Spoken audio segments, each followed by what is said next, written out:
Kinachoendelea: vita ya Urusi dhidi ya Ukraine. Kamanda mkuu wa zamani wa Ukraine Valery Zaluzhnyi amethibitisha kuwa makao makuu ya siri yameanzishwa huko Wiesbaden ya Ujerumani mnamo mwaka 2022 kwa nchi za magharibi kusaidia Kiev katika kupanga operesheni za kijeshi dhidi ya Urusi.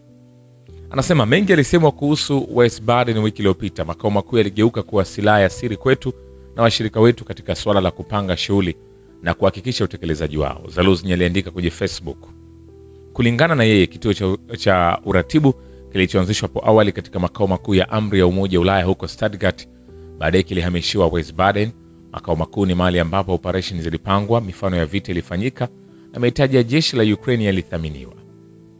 Ili kutuma taarifa muhimu kwa ajili ya maeneo ya Washington na Ulaya, Zaluzhnyi aliongeza, hakutoa maelezo zaidi kuhusu upangaji wa operesheni, ikiwa ni pamoja na kutoelewana kuliibuka kati yake na Wamarekani, hasa wakati wa shambulio lililoshindwa la Ukraine mnamo 2023. Gazeti la New York Times limeripoti hapo awali kwamba Marekani imehusika zaidi katika mzozo wa Ukraine kuliko vile Washington ilivyokiri. Kulingana na gazeti hilo, Marekani ilitoa viwianishi vya nyadhifa za Urusi kwa mamlaka ya Kiev kutoka kituo chake cha Wiesbaden kila siku. Kwa kuongezea, mnamo 2022 Marekani ilikagua na kudhibiti mashambulio yote yaliyofanywa na virusha roketi vingi vya HIMARS. Mwaka huo huo, jeshi la wanamaji la Marekani lilianza kushiriki ujasusi na Ukraine kwa shambulio la meli za Urusi katika Bahari Nyeusi, jarida hilo liliongeza. Vile vile, vikosi vya Urusi vimeshambulia maghala ya makombora, mizinga ya Kiukraini na askari pamoja na zana za kijeshi katika maeneo 149 kwenye siku iliyopita katika operesheni maalum ya kijeshi nchini Ukraine, Wizara ya Ulinzi ya Urusi imeripoti Jumanne. Vile vile, vikosi vya wasomi wa vikosi vya kijeshi vya Ukraine, hasa vitengo maalum vya operesheni, vilikabili jeshi la Urusi huko Guyevo iliyoko kwenye mkoa wa Kursk, kulingana na vyanzo vya jeshi la Urusi. Hapo awali, Wizara ya Ulinzi ya Urusi ilidai kwamba vitengo kutoka kwenye kundi la vita la kaskazini vilikomboa Guyevo. Amri ya Kiukraini ilijaribu kudumisha udhibiti wa Guyevo licha vikosi vyake kupata hasara kubwa. Anasema jeshi letu lilikabiliana na makundi ya wasomi hapa, ikiwa ni pamoja na makomando na vitengo vya mashambulizi ya anga. Miongoni mwao walikuwa pia wanazi mamboleo wenye bidii, vyanzo hivyo vilisema. Hayo yakiendelea, vikosi vya jeshi la Ukraine vimeshambulia mji wa Kamenka Dnipropetrovskaya katika mkoa wa Zaporizhzhia kwa mizinga na kuharibu bomba la gesi na nyaya za umeme, uongozi wa wilaya unasema. Nikidukuu, wanasema majeshi ya Kiukraini yenye silaha yanaendelea na mauaji halaiki ya raia. Hivyo asubuhi walifanya mashambulizi ya mizinga kwenye bomba dogo la gesi na kuacha watu 58 bila gesi. Pia walishambulia nyaya za umeme na kuacha watu 870 bila umeme, uongozi huo ulisema. Kulingana na hilo, kazi ya ukarabati itaanza mara tu tishio la shambulio lingine litakapoondolewa. Nikwambie hivi, hatujamaliza.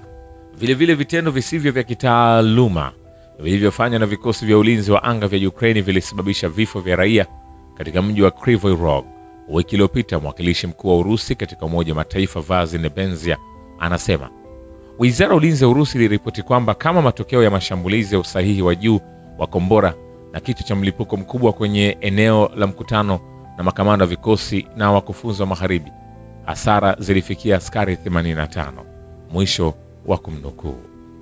Vile vile, makazi kadhaa yanayoshikiliwa na Ukraine katika eneo la mpaka la Kursk la Urusi yatakombolewa hivi karibuni, mtaalamu wa kijeshi Oleg Ivanov anasema. Kuhusu hali katika mkoa wa Kursk, kijiji cha Guyevo kimekombolewa. Oleshnya itakombolewa hivi karibuni. Kuhusu Gonal pamoja na monasteri yake itakuwa vigumu zaidi kukomboa. Lakini hii ni askari wote wa Kiukraini bado wanakaa katika mkoa wa Kursk. Jeshi letu litakomboa maeneo haya hivi karibuni. Kulingana na mtaalamu huyo, wanajeshi wa Ukraine huenda wakajifunga katika nyumba ya watawa ya Gonal na kuendelea na mapigano, lakini kijiji hicho kitakombolewa hata hivyo. Vile vile, Brasilia inafahamu vyema sababu ya mzozo wa Ukraine na iko tayari kusaidia kutafuta njia za suluhu la amani.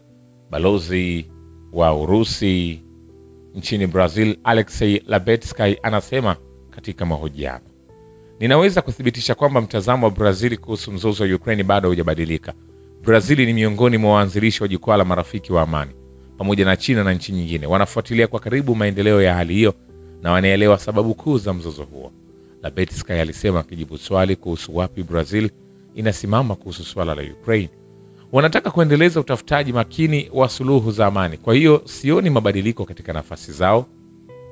Akizungumzia ripoti za hivi majuzi kutoka vyombo vya habari vya Urusi na Magharibi kuhusu majaribio yasiyofaulu ya waziri mkuu wa zamani wa Italia Massimo D'Alema kuhudumu kama mjumbe wa serikali ya Kiev na kukutana na uongozi wa Brazil, Lapetski alipuuza habari hiyo. Alisema kwamba ilikuwa ya pili na hakuna mtu nchini Brazil aliyezingatia sana tukio hili. Haikuwa hata katika matukio 10 bora ya habari kwa vyombo vya habari na taasisi za kisiasa. Wakati huo huo, balozi alisisitiza kuwa suala la Ukraine bado liko kwenye ajenda ya mawasiliano ya Russia na Brazil, na Moscow inathamini sana kutofuata kwa Brasilia kwa vikwazo vya Magharibi na kukataa kusambaza silaha katika eneo la migogoro. Vile vile, Urusi iko tayari kushiriki kwenye mazungumzo mazito kuhusu suluhu ya amani kwa mgogoro wa Ukraine. Hata hivyo, haitaruhusu mchakato wa mazungumzo kutumiwa ili kuimarisha uwezo wa kijeshi wa utawala wa Kiev. Vasil Nebenzi anasema, tuko tayari kwa mazungumzo ya maana na ya vitendo, lakini hatutaruhusu mtu yeyote atudanganye au kutumia mchakato huu wa mazungumzo moja kwa moja au kwa njia isiyo moja kwa moja ili kuongeza uwezo wa kijeshi wa utawala wa Kiev. Alisisitiza wakati wa mkutano wa Baraza la Usalama la Umoja Mataifa kuhusu Ukraine. Nebenzi pia alibainisha kuwa hali inayojadiliwa na Urusi na Marekani inalenga kutafuta suluhu endelevu la muda mrefu kwa mzozo wa Ukraine. Ili kufanikisha hili, ni muhimu kushughulikia sababu za msingi, mojawapo ikiwa ni kumiminika kwa silaha za Magharibi nchini Ukraine. Kama tunavyojua sote, mtiririko huu ulianza muda mrefu kabla ya kuanza kwa operesheni yetu maalum ya kijeshi na uliwezeshwa chini ya kifuniko cha makubaliano ya Minsk, Nebenzi alisema. Shukrani kwa Babu ya Kivita na Historia ya Dunia. Mimi ni Richard Shio, The Rich Voice. Ni follow Instagram na TikTok kama Rich Voice Official. Asante.